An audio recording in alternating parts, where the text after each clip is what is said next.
Hello viewers, Radhe Radhe. দুতুন কিচেনের পক্ষ থেকে সবাইকে স্বাগত আজকের একটা দারুণ ব্লগে।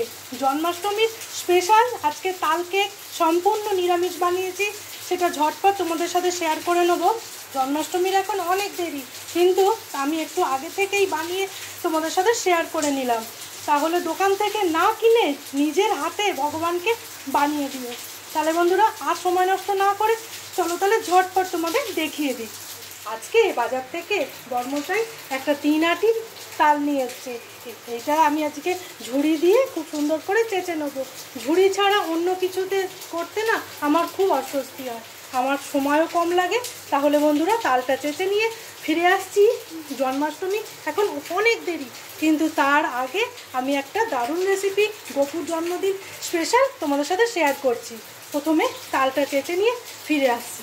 আমি ঝুড়িতেই 3টে আটির তাল খুব সহজেই চেঁচে নিয়েছি, এতে সময়টাও খুবই কম লাগে। আর ঝুড়ির গায়ে দেখো আঁশগুলো আটকে যায়, পরে তালের পাল্পটা ছেঁকে নেওয়ার কোনো রকম প্রয়োজনই হয় না। এবার ঝুড়িটা তুলে তোমাদের দেখাই, পাল্পটা দেখো খুব সুন্দর হয়েছে, আর কোনো রকম জলও দেওয়ার দরকার হয়নি। এই রকমভাবে পাল্প হলে না যে কোনো রান্নাই স্বাদ বেড়ে যায়। তালটা চেঁচে নিয়েছি, এইখান থেকে আমি এই যতটা দেব সেটা পরে বলে দেবো। প্রথমে আগে 1 বাটি নিয়ে নিয়েছি তালের পাল্প।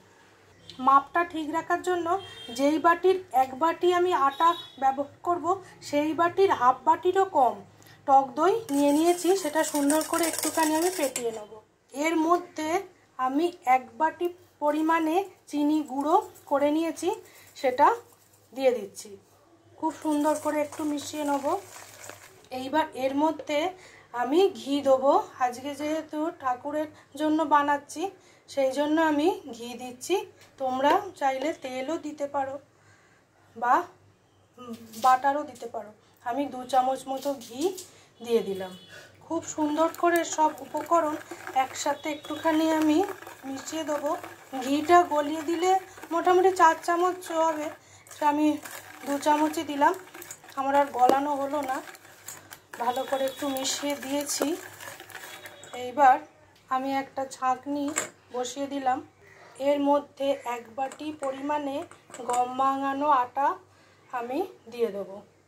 1 চামচ পরিমাণে বেকিং পাউডার, তার সঙ্গে দেবো সামান্য বেকিং সোডা। খুব সাবধানে আমি একটু চেলে নেব। খুব সুন্দর করে আমি এরকমভাবে চেলে নিয়েছি। দুতুন কিচেনের রান্না যদি তোমাদের ভালো লেগে থাকে তাহলে প্লিজ চ্যানেলটাকে একটু লাইক, শেয়ার, সাবস্ক্রাইব করে আমার পাশে থেকো, আর বেল বাটনটাও প্রেস করে রেখো। যা যা রান্না আপলোড করব সবার আগে নোটিফিকেশান তোমাদের কাছে পৌঁছে যাবে।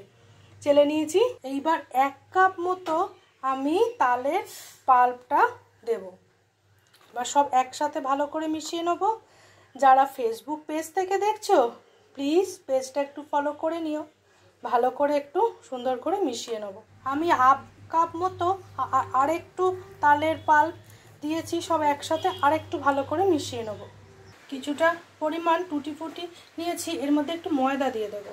যে বাটিটায় আমি কেকটা রান্না করব তার মধ্যে প্রথমে ঘি দিয়েছি, ঘিটা ভালো করে মাখিয়ে ময়দা দিয়ে দিয়েছি, দিয়ে একটা কোট করে নিয়েছি। এর মধ্যেই আমি যে কেকের ব্যাটারটা তৈরি করলাম সেটা আমি সাবধানে দিয়ে দেবো।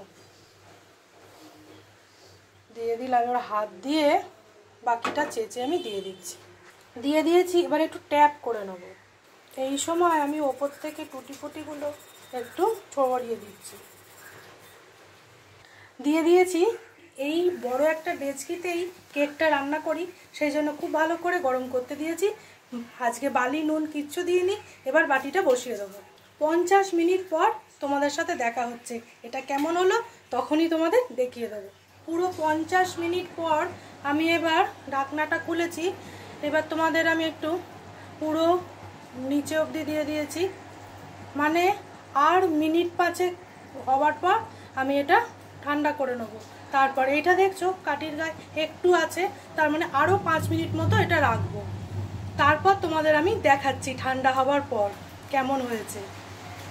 তোমরা বন্ধুরা যে টুটি ফুটিটা দিয়েছি ভালো করে দেখলে বুঝবে, এটা কিন্তু ফল দিয়েই তৈরি, যেটা সেটাই আমি ব্যবহার করেছি। তো বন্ধুরা তোমরা দেখলেই বুঝতে পারবে কেকটা এত সুন্দর হয়েছে যে ছেড়ে ছেড়ে গেছে, কোনো বাটার পেপার দেওয়ার কোনো রকম প্রয়োজন নেই। খুব সুন্দরভাবে হয়ে গেছে পুরো। আমি ধরো এটা 1 ঘন্টাই লেগেছে পুরো বেকটা হতে। এইবার আমি ওপর থেকে একটা এরকম থালা দিয়ে এটাকে উল্টে দেবো। এবার উল্টে দিয়েছি, আর কোনো রকম ওপর থেকে ট্যাপ করারই প্রয়োজন নেই। এই দেখো তোমাদের দেখাই, এই দেখো মানে কি সুন্দর যে হয়েছে এটা। এই দেখো খুব সুন্দরভাবে তলাটা হয়ে গেছে। আমি নিচে একটা থালা দিয়েছি। জন্মাষ্টমী স্পেশাল কেক তোমাদের কেমন লাগলো অবশ্যই জানিও, আর এটা অবশ্যই ভগবানকে দিয়ে তারপরেই আমরা কাটবো। তাহলে বন্ধুরা আজকের ভিডিওটা এইখানেই শেষ করছি। তোমরা ভালো থেকো, সুস্থ থেকো, দুতুন কিচেনের পাশে থেকো। আজকের মতো টাটা। দেখো বন্ধুরা, ভগবানের পুজো দেওয়ার পর মানে আমার বাড়ির ঠাকুরকেই তো দিয়েছি। এই দেখো তোমাদের একটা পিস দেখাই।